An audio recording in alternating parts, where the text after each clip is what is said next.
আমি এখানে নিয়ে নিয়েছি কিছু পরিমাণ চিকেন কুচি কুচি করে কাটা। তার মধ্যে দেব 1 টেবিল চামচ আটা, 1 টেবিল চামচ ময়দা, আর দেব আদা রসুন পেস্ট করা 1 টেবিল চামচ। আর স্বাদ মতো লবণ দিয়ে দিলাম। এখানে ব্ল্যাক পেপার পাউডার দিয়ে দিলাম 1 টেবিল চামচ। আর দেব সাদা তেল দিয়ে ওটাকে মাখিয়ে কিছুক্ষণ রেখে দেব, 10 থেকে 15 মিনিট রেখে দেব।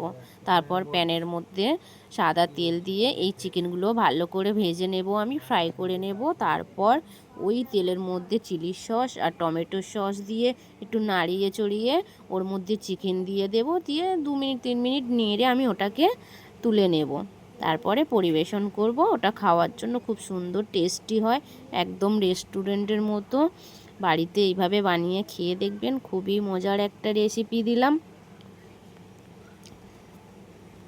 আবার পরে রেসিপি নিয়ে হাজির হব। এখনকার মতো টাটা।